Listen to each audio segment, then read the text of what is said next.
É um momento assim importante, profundo, que nos dispõe a refletir e não só, mas sobretudo a abraçar a economia de Francisco e Clara.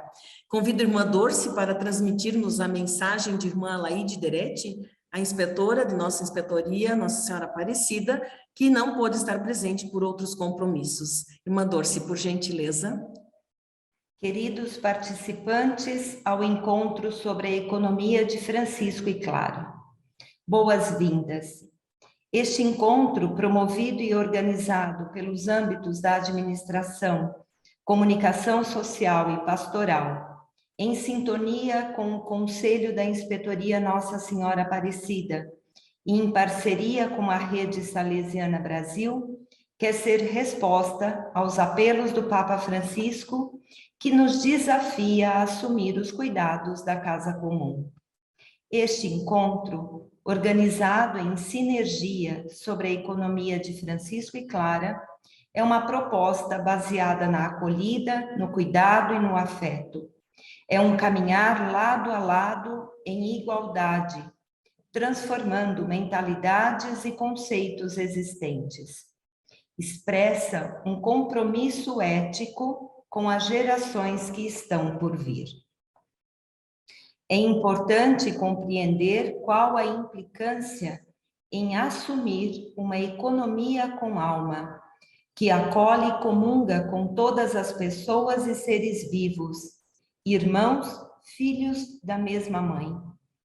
Como foi bem explicitado na carta de convocação, este encontro ajudará a compreender, a fim de assumir uma economia a serviço da vida, que leva em conta a espiritualidade como uma dimensão do ser. Esta economia ajuda a romper com a cultura do descarte e centra sua missão nos fatores essenciais para a vida, aspirando humanidade, solidariedade, vida digna para todos, entendimento, proteção, convivência, identidade, diversidade, alteridade, empatia, companheirismo, criatividade, fantasia e imaginação, por um mundo mais humano e humanizador. O tema é provocador: educação católica e o novo humanismo a partir do Papa Francisco. Com a assessoria de Eduardo Brasileiro, com a partilha entre todos os participantes, será uma boa oportunidade para ampliar o horizonte, ampliar a visão da economia de Francisco. Juntos poderemos vislumbrar novas estratégias de ação transformadora em todas as nossas realidades. Desejo a todos um feliz e fecundo encontro. Acompanho-lhes com minha prece para que seja um tempo forte de novas aprendizagens, tempo para fortalecer as relações, tempo para juntos contribuir na humanização da vida, da sociedade, do mundo. Feliz e fecundo encontro, irmã Alaide Deretti, inspetora da BAP, da Inspetoria Nossa Senhora Aparecida. Muito obrigada, irmã Dorce, muito obrigada, irmã Alaide, que, sem dúvida, está em sintonia conosco neste momento. Momento significativo para toda a inspetoria e para todos nós que estamos participando. Vocês sabiam que o encontro Economia de Francisco e Clara, ele teve início quando nós preenchemos o formulário de inscrição? Naquela ocasião, cada um foi convidado a registrar as suas expectativas e também as suas perguntas sobre este tema tão atual e tão urgente.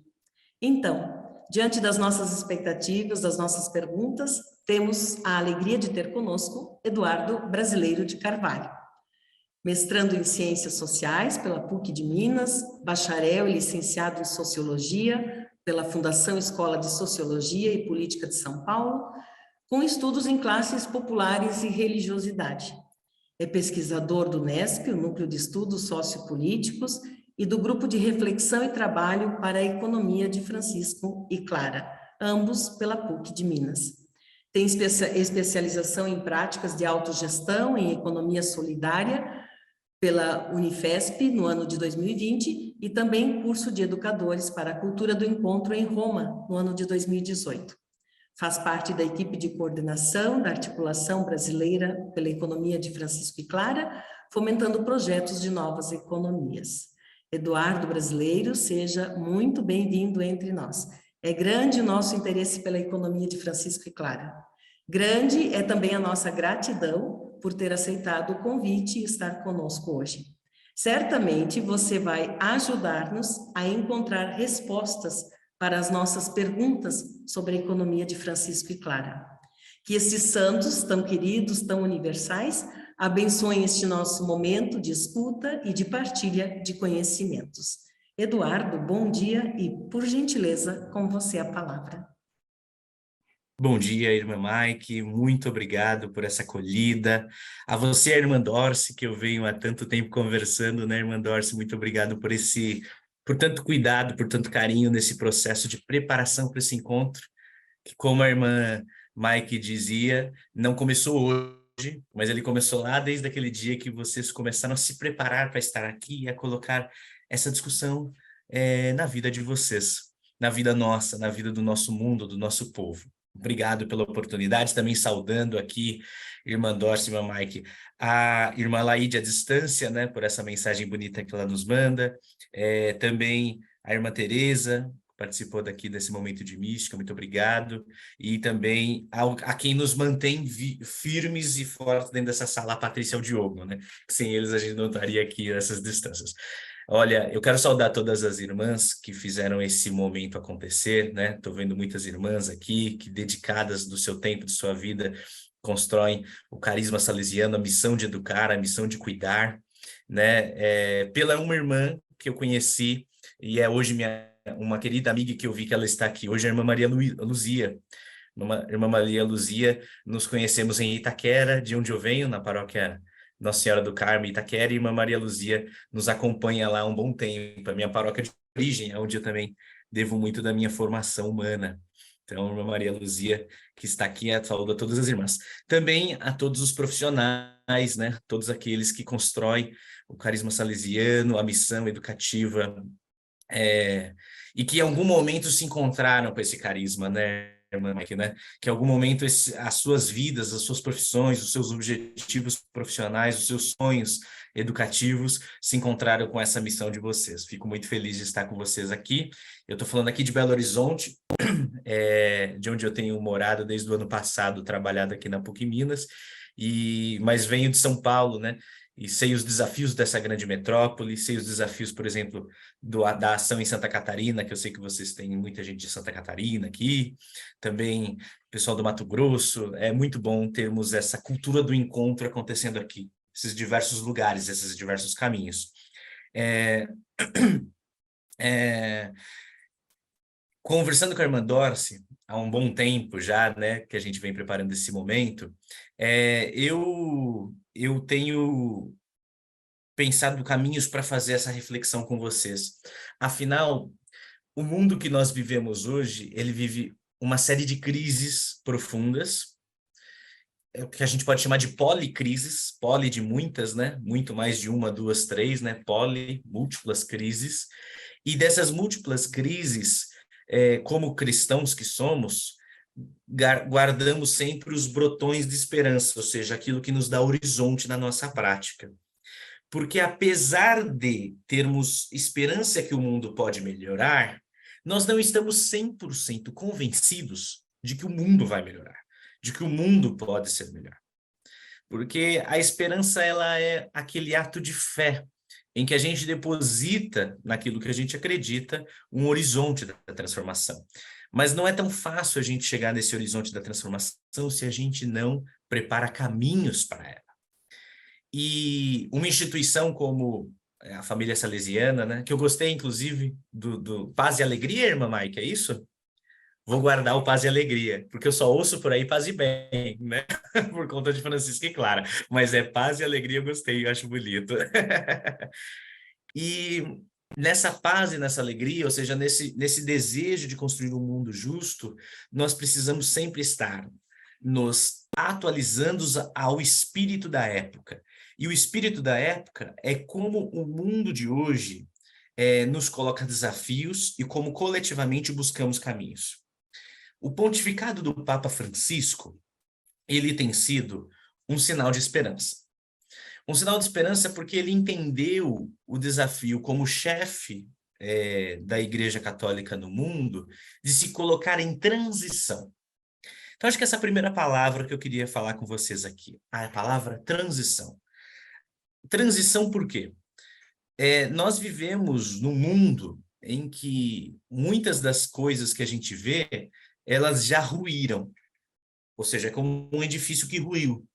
Ou seja, existe uma estrutura, ela está aí, mas ela ruiu nos seus valores, nas suas propostas, nos seus interesses, porque ela não tem respondido mais aos interesses do povo.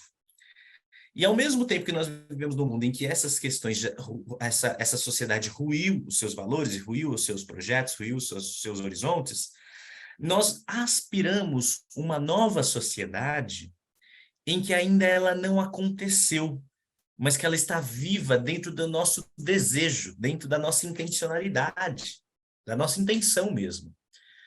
E entre o velho que morreu, mas ainda governa, e o novo que nós aspiramos, suspiramos, sonhamos, mas ainda não governa, não vive na nossa sociedade, nós estamos nesse interregno, que é o momento da transição, em que a gente sabe que uma coisa não dá certo, a gente sonha por uma questão melhor, mas nós, nesse momento do interregno, uma série de sintomas mórbidos da sociedade, eles emergem.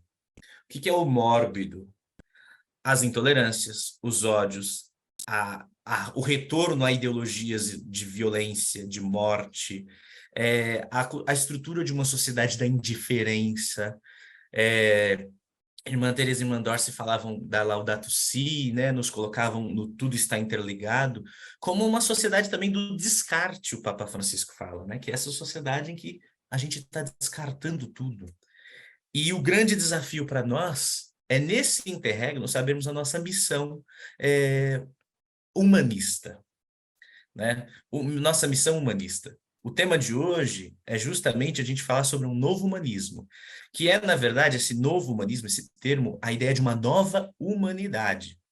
Porque essa humanidade que nós temos hoje tem mostrado uma série de problemas estruturais. E essa nova humanidade é a partir dos sopros de esperança que o Papa Francisco tem jogado nas malhas. Então, imaginemos um tecido, né? A sociedade toda sentada num tecido, nas malhas da sociedade. E a nossa tarefa é de pegar esta malha, que é a sociedade do mundo, e esticar ela um pouco mais. Porque o que a gente faz, deixa eu ver se eu consigo fazer esse exemplo com a minha roupa que está aqui, vou usar minha blusa, né? Nós temos uma sociedade visível. Então, estou usando a barra dessa blusa. A sociedade visível é o que a gente enxerga. E o nosso desafio é esticar o tecido para que a gente consiga ver os detalhes que não são mostrados quando a gente deixa o tecido normal. Esticar a malha da sociedade para vermos o que a gente não está conseguindo ver. Porque, ao mesmo tempo que nós temos uma sociedade hoje marcada pelo progresso científico, tecnológico, pelas construções de tecnologias como essa que nós estamos vivendo, existe uma série de respostas que a gente não está dando e que povos, e que saberes, e que experiências existem e estão vivas. Então, por isso que a gente está aqui para discutir essa nova humanidade a partir, e aí na mística foi falado, né? Economia de Francisco e Clara, Pacto Educativo Global, Laudato Si, Fratelli Tutti, 2 documentos, acho que os principais documentos do Papa Francisco que a gente precisa ler. Inclusive, a Laudato Si a gente até tem falado muito, mas da Fratelli Tutti ainda não, tanto quanto deveria. É uma encíclica, inclusive, nascida no meio da pandemia, né? O Papa Francisco escreveu, somos todos irmãos e irmãs, né? Eu acho que nós temos que aprofundar essas questões. Mas aí hoje eu vou pensar essa nova humanidade a partir da discussão econômica, né? Pensar a economia, pensar essa sociedade econômica. E o Papa Francisco nos presenteou com uma discussão a partir da inspiração maior que ele tem construído o seu pontificado, que é o seu pontificado focado em São Francisco, em Santa Clara, né, em todo aquele ideal de fraternidade que foi construído há mais de 800 anos atrás. E olhem, né, aqui nós estamos numa família salesiana, eu sou um leigo, né, não sou franciscano, então não é só assim, um elogio à vida franciscana, à congregação religiosa franciscana. Na verdade, é uma reflexão a partir da essência dos franciscanos e das franciscanas. E aí eu fui me preparando para essa conversa e fui pegar lá o que irmã Mike falava, né, que foi isso que vocês disseram no formulário. E eu fui ler um pouco das respostas que vocês deram, das expectativas da economia de Francisco e Clara, do encontro, dúvidas que porventura já teriam, e uma me pegou bastante, quero entender que esse negócio de quem que foi Francisco, quem que foi Clara? Uma pergunta que foi colocada. E isso é importante porque o Papa Francisco, diante de toda essa análise que eu estou fazendo com vocês de crise no mundo, ele foi pegar lá em santos jovens, né? Ainda não eram nem santos, jovens, que há 800 anos atrás, diante de uma sociedade de muita pobreza, de muita ganância, de muito lucro, de muita competição, de muita acumulação de riqueza, resolveram se dissociar dessa realidade, e aí começou isso com Francisco, e foram viver uma forma de vida mais humana, mais fraterna, de mais cuidado com a criação e com os irmãos. Então, daí o Papa Francisco falou, olha, eu quero convidar vocês do mundo inteiro para conversar sobre um tema que é muito importante para nós hoje, a economia. Mas eu quero que a gente comece a conversar sobre esse tema inspirados em jovens que há 800 anos atrás romperam essa lógica e foram viver na fraternidade. Francisco, Clara e todos os irmãos, toda a fraternidade que se compôs de pessoas que falaram, olha, vamos parar de ter esse mundo em que há o lucro, em que há a competição, em que há a acumulação. Vamos construir uma forma de viver fraternamente entre nós e fraternamente com todos os seres. E aí, daí o Papa Francisco fez isso, né? Isso inspira a gente a construir uma economia diferente. Isso é o próprio Papa Francisco falando, né? Que faz viver e não mata, inclui e não exclui, humaniza e não desumaniza, cuida da criação e não a degrada. É daí que o Papa Francisco falou, uma economia diferente, a partir de São Francisco e Santa Clara. Então, gente, agora eu acho que a gente tem a tarefa de entender um pouquinho do que está acontecendo com a nossa economia. Porque é o seguinte, por que a economia, é a primeira questão que a gente pode fazer aqui, como a economia pode mudar o mundo que nós vivemos? Aí a gente tem que voltar a outras séries do conhecimento, né? Vamos pensar aqui a ecologia, o meio ambiente. Afinal, inclusive, essa lógica de meio ambiente, então fala, nós e o meio ambiente é quando a gente fala que existe outros seres vivos, um outro meio e nós distanciados, sendo que nós todos somos o meio ambiente. Afinal, nós somos um ser dentro desse ecossistema de todos os seres reunidos. Então, aí a gente vê isso. Nós temos aí um meio ambiente que nós usamos para os nossos interesses. Inclusive, a gente fala recursos naturais. Então, os recursos naturais é interessante para o nosso interesse. E na nossa história, a gente foi colocando sobre a terra, ter terra para fazer lucro, consumir para nossos interesses. Olha, vejam um dado que nós temos aí do mundo do mês passado, inclusive, sobre economia, né? Nós tivemos no ano passado a produção de alimentos capazes de alimentar 12 bilhões de pessoas no mundo. Vejam só, gente, 12 bilhões de pessoas no mundo. Desculpe. Mas a humanidade hoje são 7 bilhões. Nós somos 7 bilhões de pessoas no mundo. E por que ainda temos, por exemplo, no Brasil, 30 milhões de brasileiros passando fome? Fome, assim, sem comer. são 120 milhões de brasileiros em algum nível de insegurança alimentar, comendo mal, não comendo todas as refeições do dia. Então, nós temos aí uma série de problemas relacionados à nossa casa comum. A gente usa o meio ambiente para a produção de alimentos, mas tem gente passando fome. Então, nós temos um problema ecológico. E ainda fora a degradação. Produzimos carros loucacidamente, o agronegócio que produz muito gado, e o gado contribui com o efeito, as mudanças climáticas, o efeito estufa. A gente consome muito, a gente não, né? Uma parte da sociedade consome muita carne, enquanto uma outra parte não está passando fome. E essa produção em excesso de carne gera problemas ecológicos e gera também, inclusive o consumo excessivo, problemas de saúde. Nós temos aí uma série de problemas relacionados aos níveis do mar, né? A acidificação dos oceanos, problemas como a poluição, a questão dos recursos ecológicos, da gente consumir microplásticos em tudo, pequenos plásticos, milhões de embalagens, roupas descartáveis, que está cada vez mais gerando enormes cemitérios de roupas no mundo, né? Foi mostrado o deserto do Atacama no Chile, e aí você vê lá toda aquela produção de alimentos gigantescas, de roupas descartáveis, né, que são aquelas roupas super baratas, né, o Fashion Fast, que chamam isso, né, que são roupas produzidas muito baratas, que são descartáveis, e por isso isso gerando um impacto ecológico gigantesco. Então, na ecologia temos esse problema que tem uma origem econômica. Socialmente, nós temos diversos problemas que têm origem econômica. Por exemplo, nós temos aí o racismo. O racismo no Brasil foi mantido durante 300 anos e era na verdade, estou dizendo o tempo da escravidão no Brasil, né? Foram 300 anos da pele preta, do corpo negro brasileiro, ser um ativo financeiro, um ativo de lucro. E aí a gente vai indo para outros campos, né? Hoje o racismo se estrutura ainda, temos trabalho escravo, temos a lógica de poder na economia, né? Socialmente nós temos vários problemas que são ocasionados pela economia.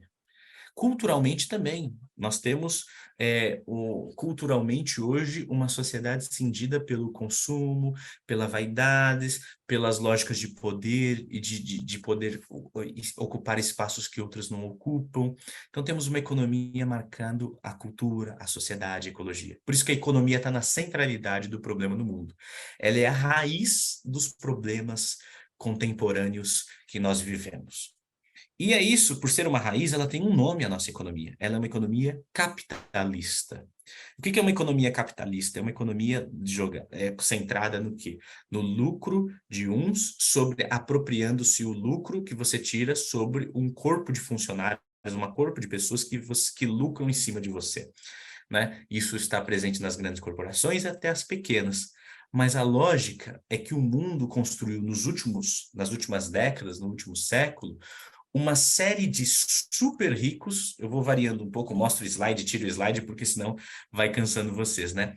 Uma série de super ricos que a gente nunca viu na história da humanidade. Super ricos mesmo, sabe? Pessoas que têm uma riqueza que é inimaginável. Vejam só o que aconteceu, e aí eu vou mostrar outro slide, com a concentração de riqueza no mundo. Vocês estão vendo nesse slide que tem uma linha azul em decadência e uma linha vermelha em ascensão. Essa linha azul o que está escrito aqui são os 50% mais pobres do planeta. Então é a riqueza assim, né? Você pega todos os miseráveis do mundo inteiro, todas as rendas básicas do planeta inteiro, as pessoas que recebem menos no planeta, e juntou a riqueza deles. E aí dá esse conjunto aqui, né, de riqueza. E aqui você pega o 1% mais rico do planeta. Ou seja, pega a riqueza de todos os bilionários do planeta e junta todos eles. O que aconteceu com a economia? Desde o final do século passado, então nós estamos falando de 1989, os ricos estão cada vez mais ricos e os pobres cada vez mais pobres. Gente, vocês me perdoem, mas quando eu falei essa frase, me veio aquela música que é antiga do o pobre fica cada vez fica mais pobre e o rico fica mais rico. O motivo todo mundo já conhece, é que o de cima sobe e de baixo desce. Me perdoe, mas veio essa música na hora que eu li aqui com vocês. Mas essa é uma música inocente, mas que fala, de fato, uma realidade econômica para nós. Nós estamos tendo uma sociedade por uma decisão econômica que tem aumentado as desigualdades. Ou seja, hoje é um fato que é interessante a gente perceber, porque por mais que nós sejamos uma sociedade da informação, nós vivemos numa sociedade hoje em que hoje a riqueza, a pobreza, ela é mais profunda do que foi há 50, 60 anos atrás. E por que isso? Porque no passado, você tinha uma outra forma de organização, no passado, eu estou dizendo 60 anos atrás, em que a economia tinha um pouco mais de partilha, por mais que fosse escassa. Quando a gente fala de economia, gente, e pode parecer um termo chato, e que a gente fala quem cuida da economia são os economistas, a gente comete um erro que é dizer o seguinte, porque ela é uma ciência para pensar a gestão da casa. Oikonomia, do grego, né? Oikos é casa, nomia é a gestão, o estudo. Então, a gestão da casa, a gestão dos recursos da casa precisa ser pensada por todos. E a economia era sempre uma ciência social para pensar para todos, mas ela tem se transformado numa dominação de um discurso das elites. Então, quem discute economia é o acionista, o empresário, o grande empresário, esse tipo de pessoa. E o restante da sociedade não pensa em economia, porque pensa que a economia é lucro. Inclusive, eu fui numa paróquia esses tempos atrás e eu falei, quando vocês pensam em economia, vocês pensam em quê? E aí uma mulher levantou a mão, em guardar dinheiro. Porque a lógica de economia é a lógica de escassez. Economia é ser econômico, ter o suficiente para sobreviver. E, na verdade, economia é gestão, é cuidado.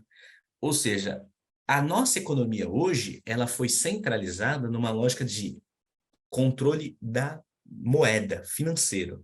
Então, não é mais a gestão da casa, é a gestão das finanças, a economia hoje. E, portanto, quem tem mais finanças tem mais lucro, tem mais possibilidade de crescer. E isso é um contrassenso à lógica como a gente construiu a economia, porque economia seria garantir a vida para todos dentro dessa casa comum que foi tão falado aqui na nossa mística. Então, essa irracionalidade da economia exige que a gente mude a economia. Por isso, o Papa, que é um líder religioso, a propor que a gente se reúna enquanto todo mundo faz esse aprofundamento de uma nova economia. Veja só isso que foi falado lá na Laudato Si. A finança sufoca a economia real. O que é a finança?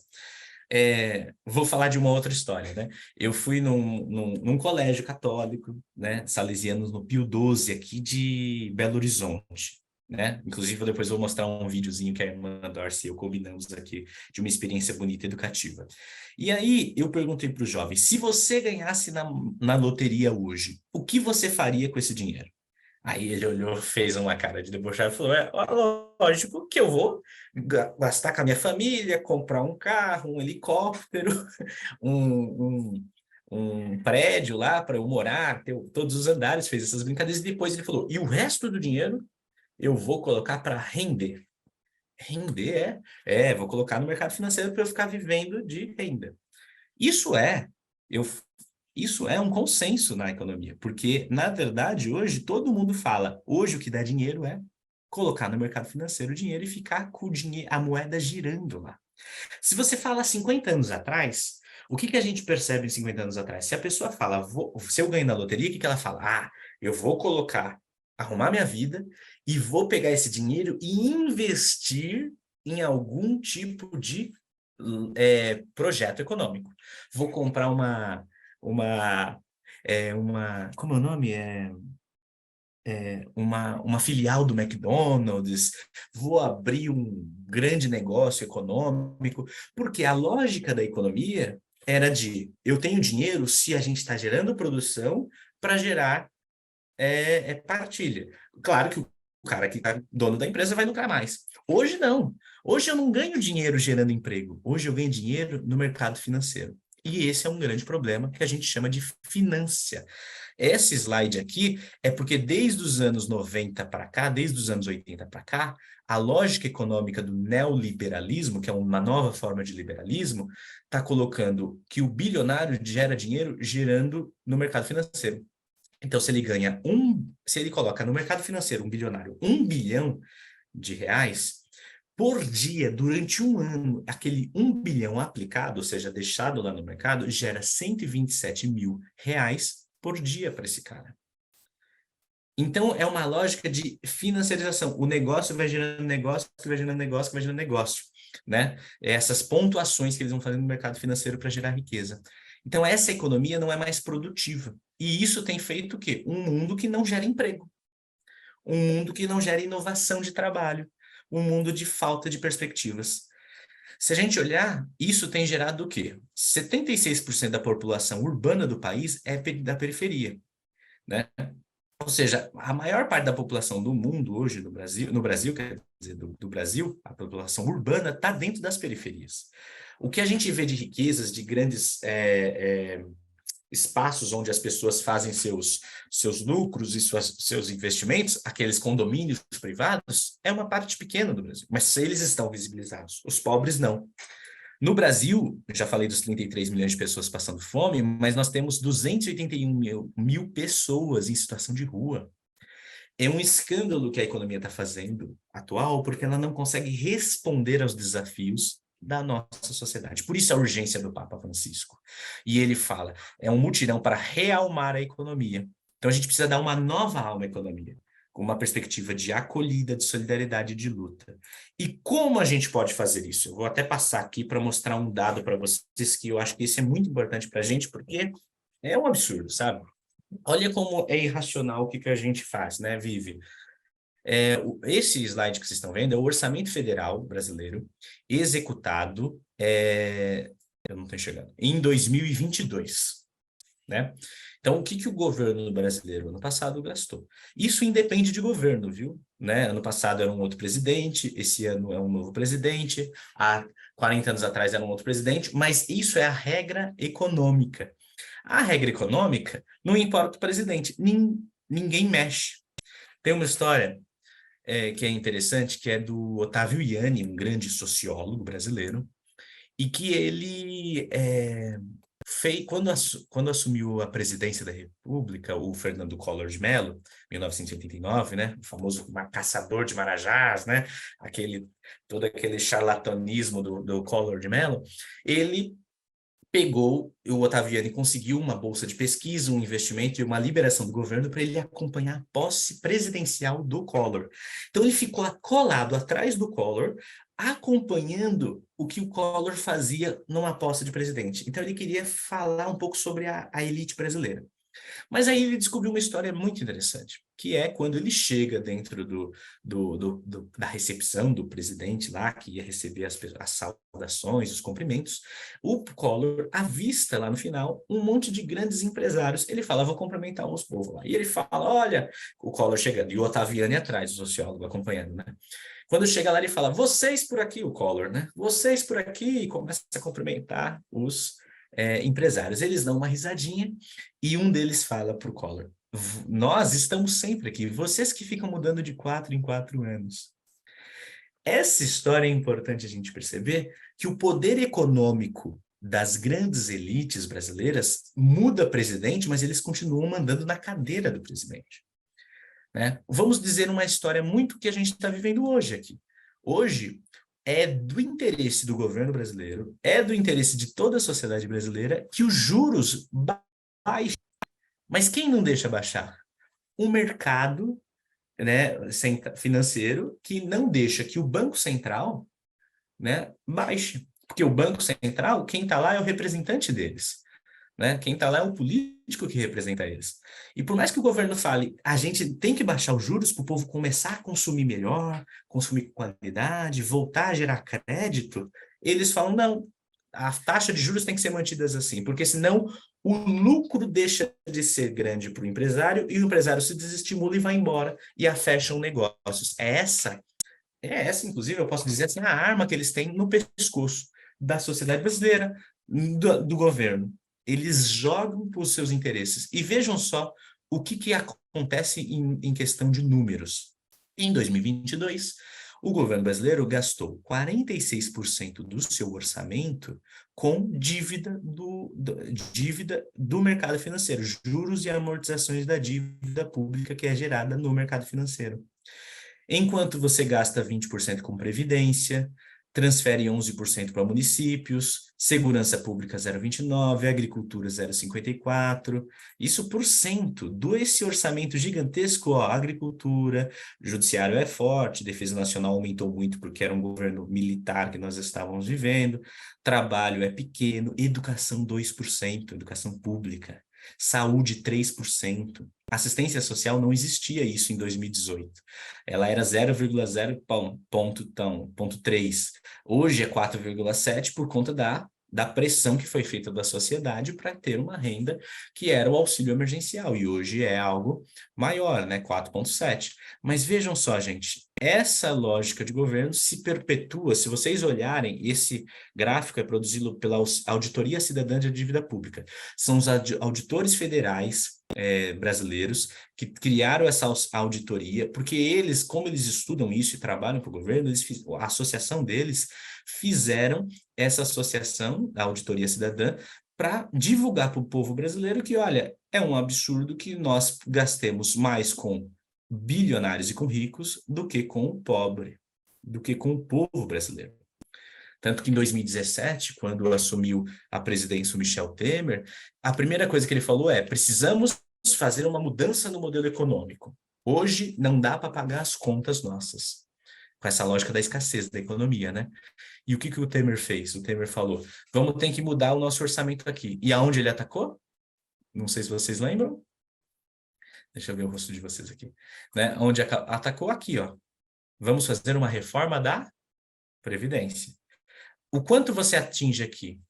Mais de 100 milhões de brasileiros que recorrem à Previdência Social para ganhar R$1.000, R$2.000. Agora, fazer reforma nos juros que se paga, ou uma auditoria nos juros na dívida pública que se paga, ninguém, ou, por exemplo, esse governo que ali estava, não tem coragem de fazer. Então, essa irracionalidade da economia nos provoca a pensar que a gente precisa construir outros caminhos. E isso é necessário que a gente se aproprie de economia, né? Deixa eu ver um pouquinho de novo vocês. Sabe que a lógica da economia que foi construída é a lógica da escassez. Então, a gente compara a economia do Brasil como a economia que a gente tem em casa. Então, estou olhando aqui, né, o Antenor, né? Não conheço o Antenor, mas eu sei que ele tem um salário. O salário dele, ele pega o salário, vê as suas contas e ele gasta a partir do que ele tem. Se ele gasta mais do que ele tem, ele vai para o crédito e vai ter que comprometer o mês que vem e às vezes nem tem para o mês que vem. Então, ele tem que cumprir a economia a partir de entradas e saídas. O governo brasileiro, por essa lógica do neoliberalismo, começou a infundir, e quem foi a maior difusora dessa ideologia do neoliberalismo foi a primeira-ministra da Inglaterra, a Margaret Thatcher, a famosa Dama de Ferro, né? E ela, nos anos 80, junto com o Reagan, lá dos Estados Unidos, ficaram incidindo uma discussão da economia, que eu vou até mostrar um gráfico para vocês que é interessante. E a lógica era o quê? Da escassez. O governo tem uma entrada, que é o imposto e o PIB, e ele tem que cumprir isso para pagar a economia como tal. As suas contas têm que estar aqui dentro do corpo. Quando a conta não dá certo, quando a conta está mais superavitária, ou seja, está pagando mais do que tem, o que acontece? Você precisa fazer ajustes fiscais, ajuste, que foi isso que eles construíram no governo Temer para cá, a ideia do ajuste fiscal, cortes, aí começa a cortar. Então vem reforma da Previdência, reforma trabalhista, e essas reformas, elas só atingem mesmo o povo, né? Então, o que a gente vai vivendo? Reforma trabalhista. Você tem hoje milhares de pessoas trabalhando sem direitos, como Uber, né? Pegando bicicletas e atravessando a cidade aí para entregar um iFood. Então, a precarização do trabalho aconteceu muito forte, ou seja, é uma economia a partir do neoliberalismo que não serve aos interesses de toda a população. Então, o que é importante que a gente perceba? Que isso interessa a uma lógica econômica, que é a lógica da política de Estado, do neoliberalismo, que a gente conhece como a teoria das taxas. Deixa eu mostrar para vocês aqui, que é importante que a gente saiba. Eu vou jogar um monte de conceito hoje para a gente ir iluminando, né? A teoria do gotejamento. Vejam à direita, depois a gente vê o que o Walter Benjamin fala sobre isso. A teoria do gotejamento é assim. Essa garrafa que você tem de champanhe aí é o orçamento do governo. E você tem a pirâmide social. O que é a pirâmide social? Os ricos, a classe média, e os pobres, os miseráveis. Então você tem o estamento social, que é a pirâmide de quem tem mais renda no Brasil. Como a economia neoliberal imagina o investimento? Pega o orçamento público e começa a investir nos mais ricos. Por isso que você paga juros e amortização da dívida, para fazer o investimento do Estado acontecer. O que é o investimento do Estado? O investimento dos mais ricos para que eles gerem trabalho, gerem emprego, gerem produção. Então, eu jogo todo o investimento público nos mais ricos, no topo da pirâmide. Quando essa pirâmide enche, ela começa a descer e pegar nas outras taças. Essa é a teoria do gotejamento. Para que uma hora vai respingando nos de baixo. E esse respingo é a ideia do quê? Geração de trabalho, geração de renda, geração de produção, geração de investimento. Então, esse processo que a gente conhece como a economia neoliberal tem feito isso no governo, nos estados. Aí você tem, por exemplo, governos como o atual. O governo atual, ele fala, olha, eu vou investir em cima, no topo da pirâmide, mas também vou investir embaixo. Ou seja, eu vou colocar investimento embaixo, o que fala? Políticas públicas, investimento em negócios e tudo mais. Mas a pirâmide se mantém, é claro. Não é uma revolução social de acabar com uma sociedade das desigualdades. Mas é isso que está acontecendo na economia atual. Ou seja, eu estou colocando algumas questões para vocês irem fazendo seus juízos de valores, refletindo como é que está posto a nossa economia. Mas essa teoria do gotejamento é o que sustenta a economia. E o Walter Benjamin, que é um filósofo que viveu há mais de 100 anos atrás, em 1920, ele escreveu que o capitalismo, ele constrói um culto culpabilizador, que é o quê? O que é esse culto culpabilizador? A minha culpa, eu sou pobre, eu sou periférico, a culpa é minha, eu tenho que correr atrás, eu tenho que investir em mim, eu tenho que lutar, eu tenho que lucrar. E para torná-lo universal, o capitalismo, que ele martela na nossa consciência o quê? Martela na nossa consciência a perspecção que a gente pode construir uma sociedade onde todos são vencedores. Mas no capitalismo não tem espaço para todos, porque o topo da pirâmide só é pirâmide porque existem menos e existem poucos, ou seja, sempre vão ser excluídos outros. Para nós que somos cristãos, isso é um absurdo, porque eu não posso aceitar que a economia seja determinante de uma realidade em que os outros não têm espaços para todo mundo, né? Eu tenho que construir uma sociedade em que caibam todos. Então, a economia de Francisco e Clara, ela tem apontado justamente isso, como caibam todos, né? Onde caibam uma nova relação econômica. E é por isso, né, que a gente pode começar a construir novas relações econômicas. Então, o que a gente quer fazer com a economia? Criar uma nova alma nela. Ou seja, por isso que é o realmar a economia, que o Papa Francisco chamou, de uma nova relacionalidade econômica. E isso começará quando a gente mudar. Lá vou eu mostrar mais um slide para vocês. Depois eu também vou disponibilizar, vou mandar para a irmã Dorce, tá, irmã Mike? E vocês todos podem ter acesso a esse material para ler com calma e tranquilidade. Mas aí o Papa Francisco, como ele ficou muito provocado por isso, ele chamou um grupo de economistas no mundo. Uma desse grupo é a Kate Raworth. É uma economista inglesa, né? Muito legal, muito eloquente, tem vídeos dela no YouTube, a Kate Raworth, e ela fala uma frase assim, e no encontro que a gente teve no ano passado, nossa, aí tem os privilégios de quem se envolveu nessa coisa, né? Eu me envolvi com esse processo, fomos 100 jovens brasileiros lá para Assis, na Itália, né? No ano passado, ficamos 15 dias em Assis, e com o Papa ainda, o Papa ficou lá conosco uma semana, refletindo o caminho da economia, fazendo reflexões, fazendo a gente pensar sobre as economias dos nossos países, encontro, debate, reflexão, oração, mística, celebração, né? E aí a Kate Harwood, que estava conosco, falou assim, eu até salvei, estou colocando aqui nesse slide para vocês. Hoje em dia, temos economias que precisam crescer. Então, todo mundo fala, a economia precisa crescer, né? Mas essas economias crescem, quer nos façam ou não prosperar. O que precisamos é de economias que nos façam prosperar, cresçam elas ou não. E a prosperidade humana depende da prosperidade do planeta. Então, ou seja, hoje a gente está falando de economia, mas a gente não está falando de prosperidade.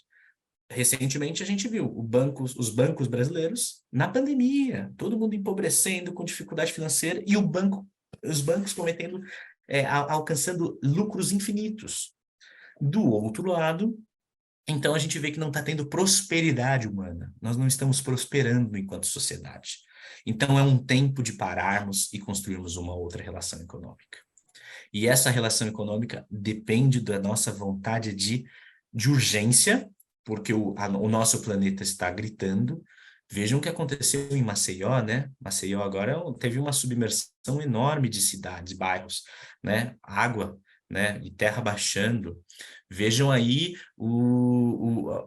as violências que sofrem o povo que está fugindo de conflitos ambientais, de conflitos de guerra, como aconteceu na semana passada, o navio de imigrantes afeganistãos que mergulhou no mundo, que morreram afogados, mais de 60, não lembro quantas pessoas eram. Mas, infelizmente, a gente só falava dos milionários lá do submarino lá que se perdeu. Não é para a gente não ter pena daquelas pessoas, né? Mas é ganância, né? É vontade de gastar dinheiro que nem o homem mais rico do mundo, Elon Musk, que gasta milhões para ir na Lua passear e voltar, né? Enquanto com esses milhões, você poderia construir uma sociedade mais justa. Ou seja, o avanço tecnológico que está sendo estudado a partir desses investimentos de uma pessoa indo para a Lua é muito importante, é claro, mas ali é soberba, ali é ganância, ali é luxúria, ali é vontade de poder, né? E a gente pode construir uma economia mais humana. Então, agora nessa minha segunda parte, porque eu vou só até 10h30 falando, vocês aguentem mais um pouquinho, eu quero falar como a gente pode construir a economia de Francisco e Clara. Afinal, foi o que mais foi falado aqui no questionário, que a irmã Mike e a irmã Dorce me mostraram, que de fato vocês querem saber. Mas e aí, o que eu faço com isso no meu mundo, né? Ó, inclusive, olha que interessante, hoje o Zoom é mais interativo, né? Você pode até escrever no slide. O que a gente pode fazer agora é que a gente construa um processo de realmar a economia a partir desse espírito, dessa provocação da economia de Francisco e Clara. É preciso alargar nossa compreensão de como a gente pode mudar o mundo. E a economia de Francisco e Clara contribui com esse alargamento de horizonte. Tem uma poesia muito bonita, poesia não, é uma história, um conto, né? Do Eduardo Galeano, um poeta uruguaio, escritor fabuloso, e o texto chama A Função da Arte. E o que quer dizer a função da arte, esse texto? Ele conta a história do Santiago, que é o filho e o seu pai, que resolvem ir ver a praia. E o Santiago nunca tinha visto a praia. Então, Santiago, quando chega na ponta da praia com o pai, e o pai fala, ó, é isso o mar? Ele nunca tinha visto o mar, né? O Santiago fica olhando, o menininho pequenininho, ele olha o mundo, assim, olha tudo em volta. Aí ele pega na mão do pai, assustado. E ele fala, pai, me ajuda a ver. E o nome desse texto quer dizer a função da arte, né, do Galeano. Quando a gente encontra o mundo à nossa frente, a gente precisa ajudar a mão, a gente precisa dar a mão. A gente precisa ajudar um ao outro, ajudar a ver.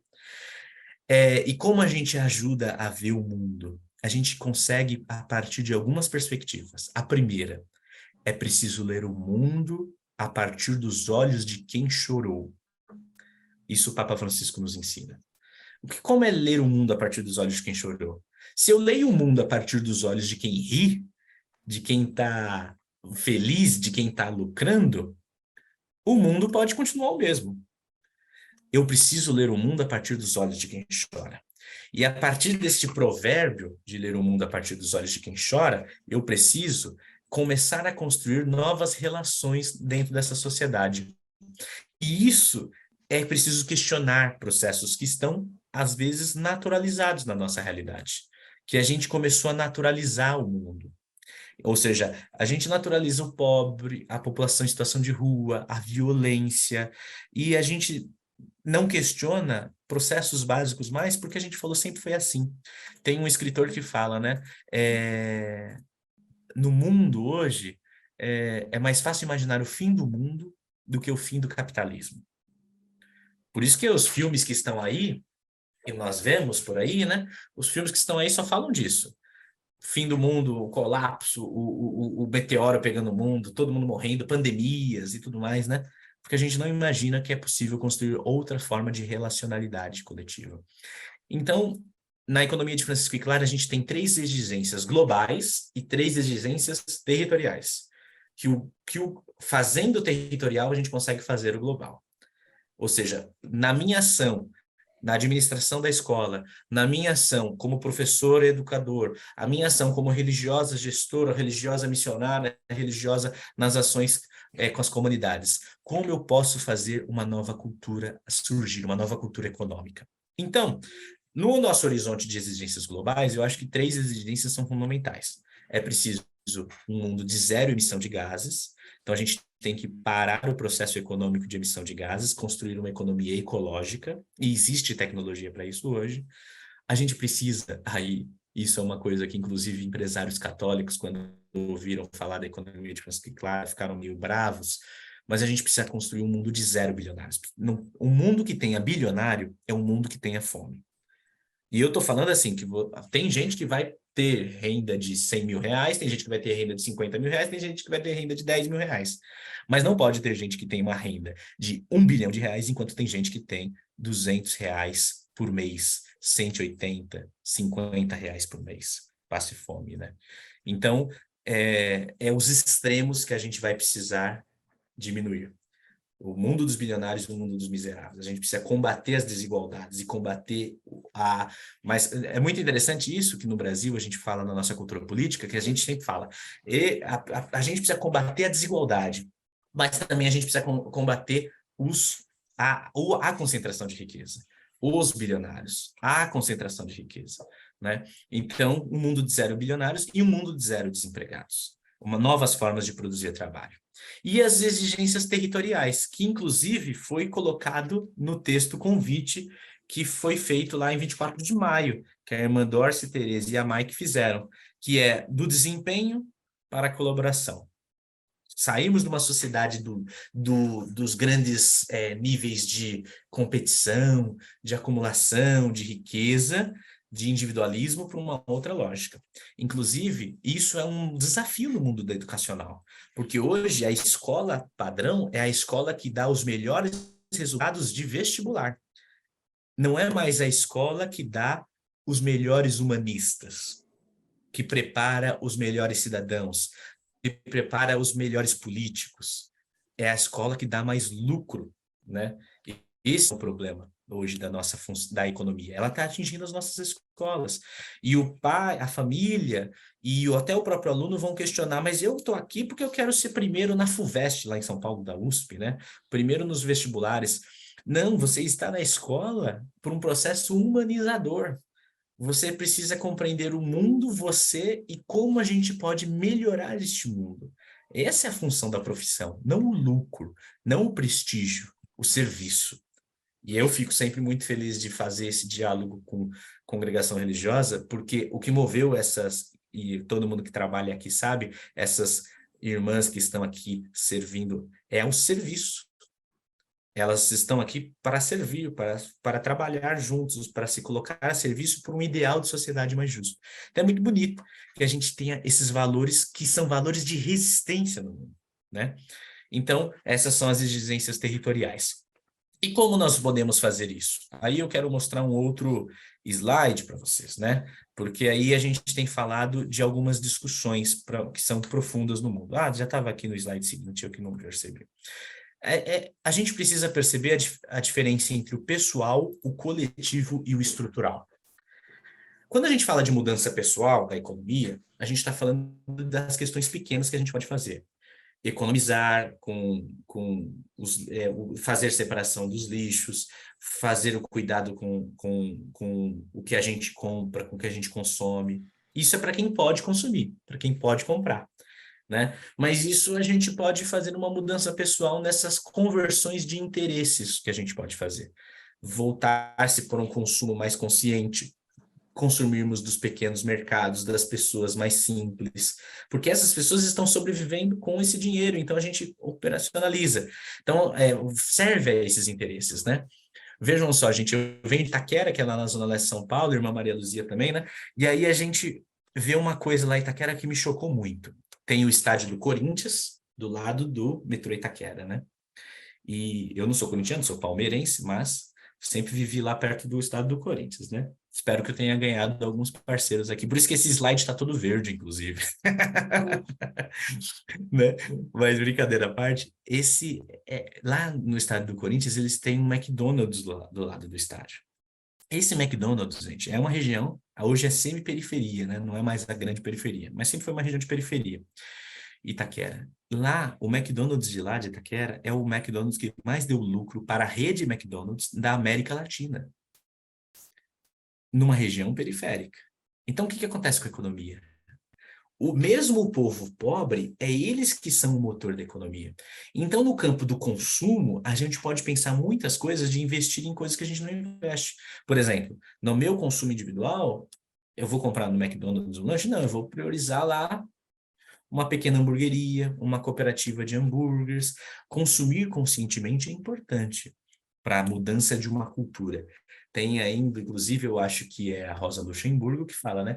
Se você quiser mudar o mundo, comece por você mesmo. Não, talvez não seja a Rosa Luxemburgo, mas assim, comece por você mesmo, né? São Francisco de Assis tinha uma frase bonita, que ele falava assim: vamos ali pregar o evangelho. Se necessário, usaremos as palavras. Bonito, né? Ou seja, é o ato, é a conversão pessoal. Agora, existe, o mais importante é a conversão coletiva e a conversão estrutural.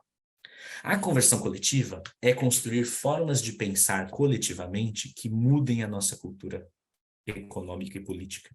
E isso exige de nós o quê? O exercício da gente construir movimento coletivo, processos coletivos de debate. E na nossa história, nós temos lindas experiências. Imagina, gente, que nos anos 80, nos anos 70, no final dos 70, nos anos 80, resolveram criar um movimento das pessoas que não tinham terra no Brasil para lutar por um lugar para produzir, para consumir. E hoje esse movimento é o maior produtor de arroz orgânico da América Latina, que é, por exemplo, o Movimento Sem Terra, o MST. Hoje tá com fogo no MST, né? Falando que eles roubam terra. Não, eles usam da propriedade coletiva, fazem propriedade coletiva de latifúndio improdutivo, ou de terra que não tinha produção nenhuma. Isso é uma lógica de economia a partir de um interesse coletivo.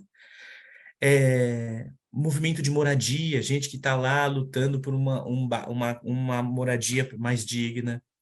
Movimento de saúde. Se não fosse a luta coletiva nos anos 70 e 80 para sairmos do famoso INPS, não teríamos hoje um SUS. Saúde pública para todos. Teríamos lá na lógica do INPS, que as pessoas que podem, no final do dia, os mais pobres são atendidos, como é nos Estados Unidos hoje. Não existe saúde pública de qualidade. As pessoas morrem porque não tem saúde pública de qualidade. E no Brasil, não. O Brasil é uma referência, tem um sistema único de saúde que salvou milhares de vidas por conta do seu trabalho gratuito, do seu serviço nacional. Isso é uma outra economia. Então, a gente precisa pressionar hoje, no tempo de hoje, como a gente constrói isso. E o Papa Francisco tem chamado as pessoas que constroem movimentos populares de poetas sociais. Então, na minha experiência como catequista de Crisma lá na Paróquia Nossa Senhora do Carmo, e aí eu participei daquele encontro com o Papa, da cultura do encontro, eu fiquei muito provocado como a gente poderia, porque toda vez que eu falava de Jesus lá na Crisma, na paróquia, eu ficava muito provocado, porque chegava aqui, ó. Se Jesus viesse hoje, ele faria o quê? Ele estaria mais do lado dos pobres, ele estaria cuidando da natureza, ele estaria lá com a população na ocupação sem teto. E os jovens ficavam olhando e falando, porque era uma questão, era uma informação racional.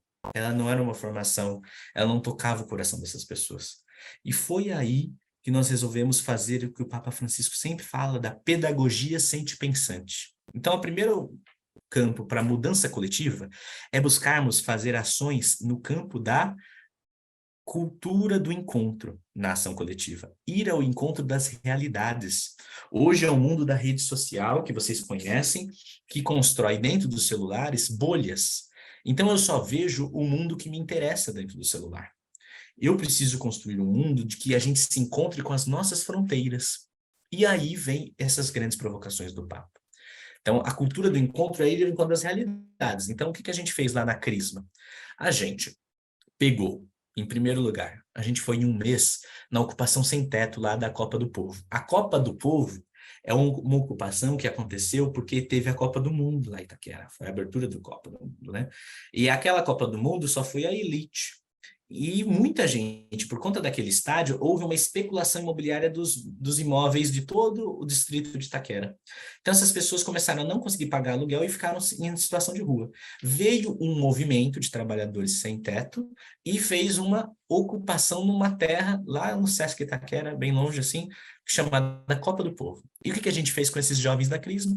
A gente levou os meninos para uma manhã de mutirão mesmo, cada um levou um café da manhã, pão, frutas, café com leite. A gente colocou uma mesa, colocou eles sentados e duas pessoas do movimento fizeram seu testemunho. O que é o testemunho? Por que na idade deles, naquela história deles, eles resolveram viver num chão de terra batida, dormir numa terra batida, em cima deles uma lona, que é aquelas saco de lixo, né? E passam dias e dias passando frio e calor extremo para lutar por uma terra própria. Aí eles ouviram aquelas histórias, gente simples, com lutas muito complexas, com situações familiares imprevisíveis que não davam para segurar, com questões financeiras muito brutas, mas eles ouviram aquilo. E aqueles meninos viram a vida real. Eles não viram a informação do professor. O que aconteceu com eles? Eles foram atravessados pela questão sentimental também.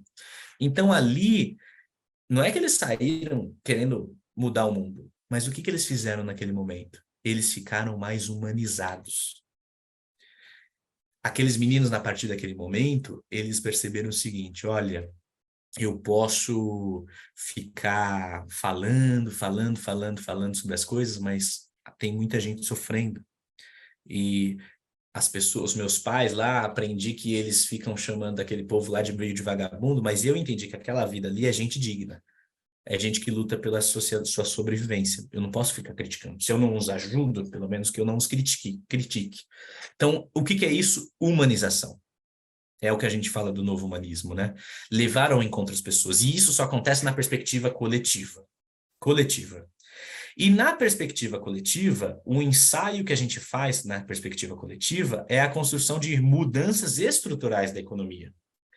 Que aí é a gente chegar à grande transformação da economia, em que a gente supere os bilionários, em que a gente tenha mais participação econômica. Hoje, gente, no Brasil, a gente não tem ainda muita participação. Os conselhos estão fragilizados, o governo fala que vai retomar, né? E a gente torce para que isso aconteça, mas a gente precisa do povo participando das decisões. Então, para ir encerrando minha fala, eu queria colocar 4 ações de economia de Francisco e Clara para nos inspirar nesse diálogo. Por quê? A economia de Francisco e Clara, como vocês estão vendo, parte do pressuposto de que nós temos um modelo econômico que não funciona e para construir novas relações econômicas. Que não é a gente acabar com um modelo econômico, o capitalismo acabar e a gente construir um outro modelo.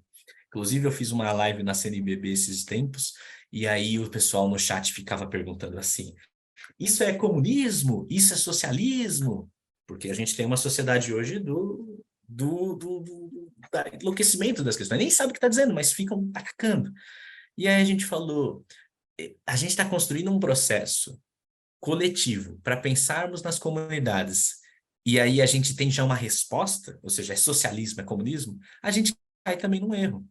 Não é isso nem aquilo, é o povo construindo a alternativa que vai se dar no caminho. E a alternativa que a gente pensa, a partir desse mundo, é a solidariedade, é a fraternidade. Que a solidariedade e a fraternidade digam qual é esse modelo. Mas isso só vai acontecer quando a gente começar a construir. Então, a gente quer que o capitalismo acabe, que construa-se uma nova relacionalidade econômica, mas isso só vai acontecer quando a gente começar a cultivar essa nova cultura de solidariedade, da fraternidade, né? E isso parte a partir dessa perspectiva. Então, a economia de Francisco e Clara surge, vamos questionar esse modelo e vamos olhar para as pequenas iniciativas que constroem essas alternativas. E aí, gente, a gente foi mergulhando nessas alternativas do que acontece no Brasil e no mundo, e eu queria até mostrar uma experiência bonita, que é da agroecologia. Gente que, sabendo da fome, começou a produzir novas relações econômicas a partir da agroecologia. Veja só a experiência bonita da ANA, Articulação Nacional da Agroecologia. Peraí, deixa eu compartilhar de novo, porque eu tenho que colocar o som, senão vai dar alguma coisa errada. Peraí, share sound. Vamos lá. Aqui. Então, primeiro exemplo, agroecologia. Vamos ouvir aqui o que fala. Vocês estão ouvindo? A ANA, Articulação Nacional de Agroecologia, é um espaço de convergência entre redes temáticas, regionais e territoriais, que reúnem grupos, associações, organizações e movimentos sociais do campo agroecológico em todo o Brasil. A ANA nasceu em 2002, como resultado do primeiro Encontro Nacional de Agroecologia, o ENA. Nosso compromisso é com a promoção da agroecologia, o fortalecimento da agricultura familiar, a defesa dos direitos dos povos do campo, das águas, das florestas e das cidades e dos bens comuns por eles manejados. Atuamos na sistematização de processos e ações desenvolvidos pelas redes nos territórios, na incidência política, colaborando para a formulação e aprimoramento de políticas públicas que fortaleçam a agroecologia, e na comunicação com a sociedade para dar visibilidade à agricultura familiar, defender os princípios da agroecologia e fortalecer a democracia. Promovemos intercâmbios e encontros de agroecologia, visando a construção do conhecimento agroecológico, a troca entre saberes populares e acadêmicos, a articulação política em prol da produção, comercialização e consumo de alimentos saudáveis no campo e na cidade.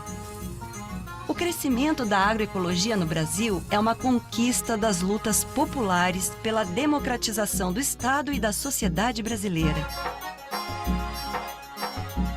É da diversidade de vozes que a ANA se alimenta. E nas tramas dessa rede, nos fortalecemos.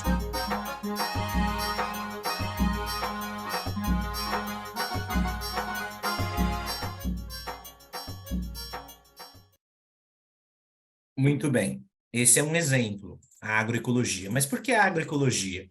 Porque, na verdade, a gente está falando de uma experiência de economia em que as pessoas nos seus bairros, agora, a gente precisa construir a economia a partir da nossa realidade. Ou seja, aquele exemplo, se no bairro onde eu estou, as pessoas consumissem e produzissem geração de renda a partir de uma horta comunitária, construir um ecossistema onde a gente se alimente bem. Então, no meu bairro, existem respostas coletivas para os problemas individuais, o desemprego, a fome, as experiências de geração de renda. Então, isso tudo parte de uma experiência chamada economia solidária. A economia solidária, ela é um movimento criado desde os anos 80, mais fortalecidas no Brasil, para construir formas de cooperação, de solidariedade na comunidade. Então, o povo que gera uma cooperativa, e a cooperativa é a ideia de partilha, a cooperativa desde de bons séculos atrás. Como a gente aprende a gerar renda de maneira coletiva no bairro, onde a gente se constitua como movimento. Não é só eu estou gerando renda para enriquecer. Tem uma perspectiva paradigmática. O ponto de partida é o quê? Nós estamos cooperando para construir alternativas a esse modelo econômico. E a partir disso, eu começo a cooperar, Aí vem essa palavra autogestão, né? Quando o povo começa a se autogerir, a comunidade que se organiza para pensar isso. E isso, como eu citava o exemplo da cultura do encontro, nós temos de levar isso são ferramentas coletivas de construção comunitária de alternativas econômicas. Ou seja, eu tenho que levar isso para os estudantes, para as comunidades de fé. O povo precisa ouvir essas experiências bonitas de solidariedade, de cuidado, de alternativa. O Brasil hoje é o Brasil que é tomado pela fome, né? Se a gente tivesse pessoas organizando movimentos de agroecologia, de geração de renda, quanto a gente teria de experiências bonitas de superação de fome nos nossos territórios? Mas vejam só como são questões concretas que a gente constrói a economia de Francisco e Clara. Na pandemia em São Paulo, teve um movimento sem teto que criou o projeto das cozinhas solidárias. E o que eram as cozinhas solidárias, né? Gente que estava fazendo marmita, dividia dinheiro para fazer o quê? Distribuição de alimentos. As cozinhas solidárias, né? Hoje a gente tem projeto da economia de Francisco e Clara em Campinas, por exemplo, no interior de São Paulo, que é sobre cozinhas solidárias, que é justamente o quê? Geração de alimento para as pessoas comerem. É uma dimensão humanizada, mas que propõe uma nova economia, onde existe esse investimento. Porque o grande objetivo é que isso vire depois uma política pública, que o governo brasileiro invista dinheiro nisso. E a gente vê a vida crescer. Um outro exemplo são os bancos de desenvolvimento comunitário, né? Essa é uma experiência muito bonita. Inclusive, eu quero convidar vocês, nesse final de semana, verem em casa, ou se vocês puderem verem coletivamente na escola, nos espaços de trabalho, o documentário Banco Palmas.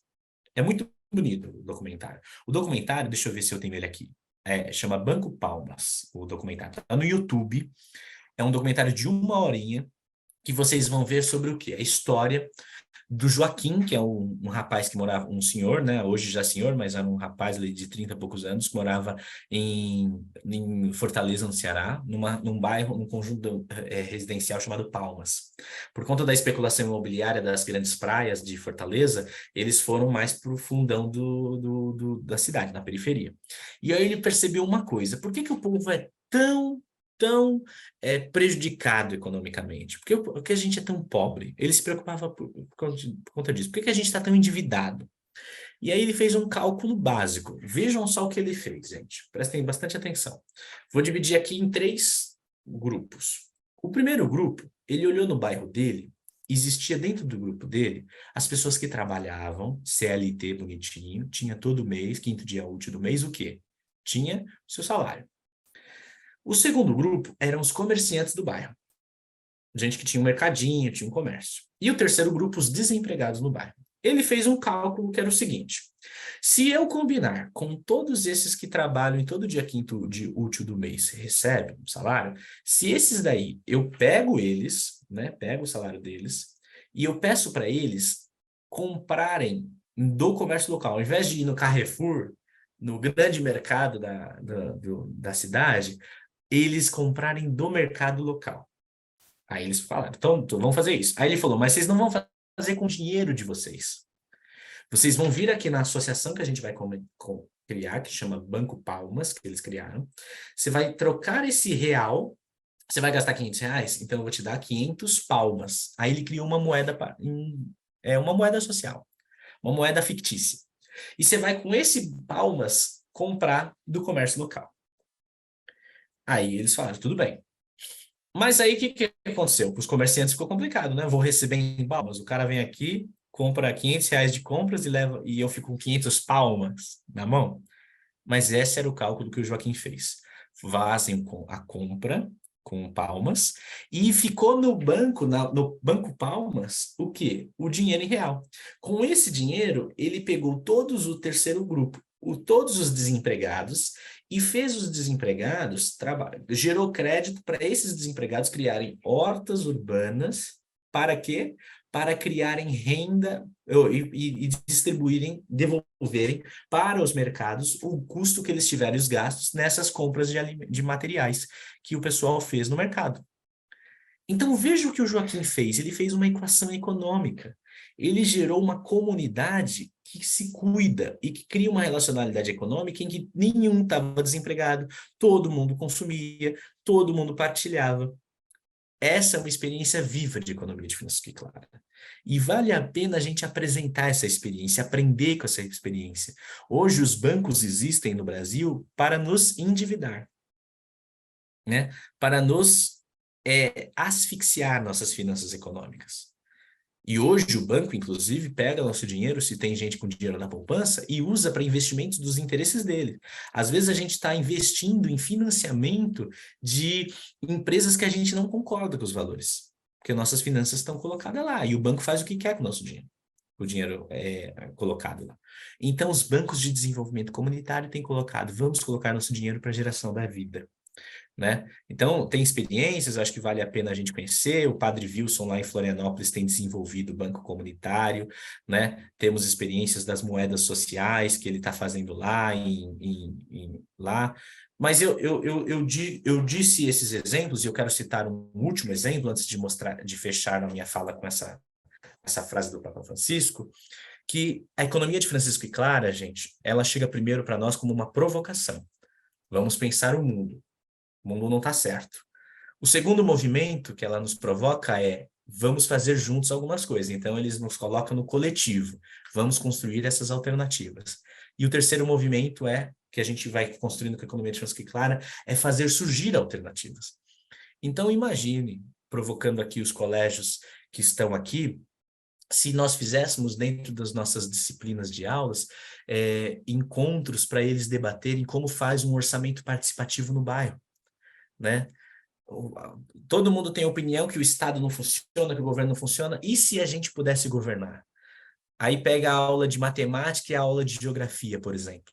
E você coloca na aula de matemática e geografia para eles estudarem o orçamento do bairro, do município. Né? Ó, a irmã Cleonice colocou o documentário no chat, depois vocês pegam para conhecer. Né? Então aí você olha lá, o que a gente faz no bairro é o seguinte: pega a geografia, que pensa espaço, espacialidade, pega a matemática, que conta números, né? E estuda os jovens a fazerem estudos sobre o orçamento do bairro. Quanto entrou para o município, para o bairro, quanto foi utilizado, para que foi utilizado. Esses meninos, essas meninas, eles se empoderam de tal forma e eles vão fazer o quê? Eles vão fazer um grande movimento de começarem a ser cidadãos, vão começar a atuar no bairro. E, ao mesmo tempo, eles vão estudar para passar no vestibular, vão estudar para continuar trabalhando em diversas frontes, mas eles estarão com uma perspectiva sempre humanista. Não é prescindir que a gente não quer que os meninos entrem no vestibular, como eu falava, não. É que a gente amplie o olhar para questões coletivas concretas da nossa realidade. Então, está aí a experiência do orçamento participativo, que poderia ser. É uma política pública que existe no Brasil, que está fragilizada, que a gente poderia criar um movimento por orçamento participativo. Os bairros definirem para onde vai o investimento do bairro. Por quê? Aprender sobre agroecologia, aprender sobre banco comunitário, aprender sobre orçamento participativo, sobre economia solidária, é o quê? Iniciar um processo. Aprender é a primeira dimensão. E o Papa Francisco nos fala isso. Não esqueçam, iniciar processos, traçar caminhos, ampliar horizontes, criar pertencimento às nossas comunidades. A gente está com muros muito grandes diante das nossas realidades em volta. E para quê? Nada de atalhos, vamos ser fermentos, sujar as mãos, ou seja, construir processos de empoderamento político desses jovens, dessas pessoas nas nossas comunidades. E é para isso que nós precisamos aproveitar a economia de Francisco e Clara, para ser sopro de esperança. E aí, eu fico falando que vou encerrar e já estamos no horário dos grupos, né? Então eu peço desculpas por isso. Mas eu quero encerrar mostrando o que eu fiz com o projeto, com a economia de Francisco e Clara, uma formação com o colégio das irmãs do Pio XII, que fizeram uma ação muito bacana, falava com a irmã Dorce, que eu quero mostrar para vocês, né? Tem o Instagram, né, da economia de Francisco e Clara, né? Que depois vocês podem seguir, a gente está com os projetos, eu vou falar do livro quando a gente voltar depois das conversas, dos trabalhos, mas vejam esse trabalho que a gente fez lá no colégio da Pio XII. Deixa eu abrir aqui. Canta, dança nesta ciranda, sonha de novo sem ter. Bom dia, Nós estamos aqui no Colégio Pio XII, um colégio que há 80 anos marca uma presença educativa e evangelizadora na capital mineira. E hoje nós tivemos a oportunidade de realizar, juntos com os nossos estudantes, um seminário da economia de Francisco e Clara. Nós pensamos esse seminário a partir do apelo e do convite do Papa Francisco às novas gerações, para que pensassem alternativas a partir de uma economia do bem viver, de uma economia bem realmada, para que a gente pudesse ser a transformação que a gente busca para esse mundo. A gente recebe esse apelo, esse convite do Papa e envolve toda a nossa comunidade educativa, né? Nossos educadores, professores, nossos estudantes e nossos colaboradores externos, né? Junto com as famílias, que também terão uma oportunidade de aprender um pouquinho dessa temática. Então, é uma oportunidade ímpar para nós podermos nos reunir em torno dessa temática e também de colocar uma sementinha, um germe de transformação. É importante dizer que preparamos esse seminário com duas bases, uma base teórica e outra base prática, envolvendo desde a educação infantil até o ensino médio, envolvendo também as famílias. Será a última oficina nossa do dia de hoje. E isso só foi possível porque nós contamos com a colaboração de muitos parceiros. A economia solidária, ela parte desse princípio, de que cada um consegue contribuir com aquilo que tem e a gente, como um todo, sai ganhando, né? Nem sempre é o dinheiro que vai determinar as nossas ações.